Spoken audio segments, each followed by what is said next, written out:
Jack Roberto, huli may kasamang ibang babae sa party.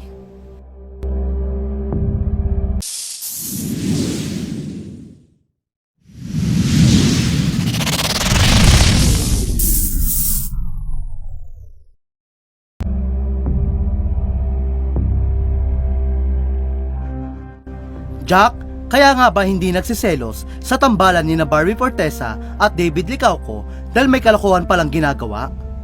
Ito ngayon ang ibinabatong isyo ng maraming netizen sa kapuso aktor na si Jack Roberto. Matapos kumalat online ang kalokohan umanong ginagawa nito sa likod ng kanyang girlfriend na si Barbie Fortesa. Hindi lingid sa kaalaman ng marami na inahanga ng netizen si Jack dahil hindi ito nakakaramdam ng selos. Sa tambalan ni na Barbie at David Licauco na nabuo sa kapuso historical drama series na Maria Clara at Ibarra. Ayon pa kay Jack sa isang interview, walang selos, go lang, professional lang tayo, trabaho lang. Dahil dito, naging paboritong meme ng maraming netizen ang hindi pagsiselos si Jack, kung saan tinawag nila itong anti-selos.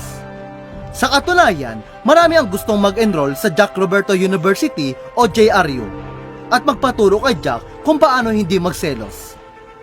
Ngunit tila nagbago ang pananaw ng netizen hinggil sa hindi pagsiselos si Jack sa tambalan ni na Barbie at David.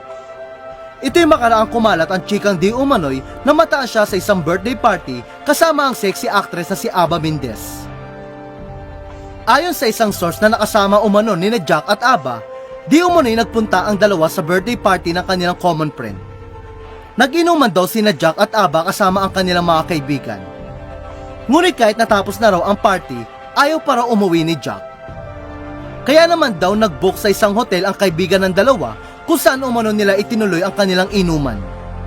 Ngunit habang paakyat sa kanilang kwarto, hindi na raw nakatiis si Jack kaya kahit nasa loob pa lang ng elevator, ay niyapos-yapos na umano nito si Aba.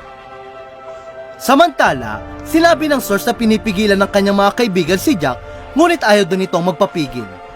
Maging si Aba ay hindi rin umano pumapalag sa ginagawa ni Jack sa kanya. Hanggang mas lumala umano ang pinaggagawa ni na Jack at Aba nang makarating sila sa kanilang hotel room. Ayon pa sa source, kahit napaghiwalay ito ng kaibigan nilang babae at nahihatid na sa kwarto si Guy, kinukonsinti naman ng may birthday ang dalawa at inaya pa ang lalaki sa room ni babae para magtuloy uminom. Imbes na mag-inom, sunggab agad ng yakap, amoy at taplos si lalaki kay babae at simpleng hawak sa future. Kahit anong pigil ng kaibigan nito ay patuloy ang paglalampungan sa kama ng dalawa. Dahil hindi na nga mapigilan ang lalaki ay pinabayaan na lang ang dalawa na maglampungan sa kama. Nang matapos ang inuman, nag-uwian ang lahat at inihatid na si lalaki sa kwarto niya. Bumalik pala ito sa kwarto ng babae at isipin nyo na lang anong ginagawa nilang dalawa. Baka nagdasal lang. Sa kanyang sunod na post, isang video naman ang ibinahagi ng uploader kung saan makikitang magkatabi sina Jack at Aba. Dahil sa ibinunyag ng source, kaya naman biglang nagiba ang paningin ng netizen kay Jack. Giit pa ng ilang netizen, kaya pala hindi ito nagsiselos dahil may panangga umano itong ibang babae.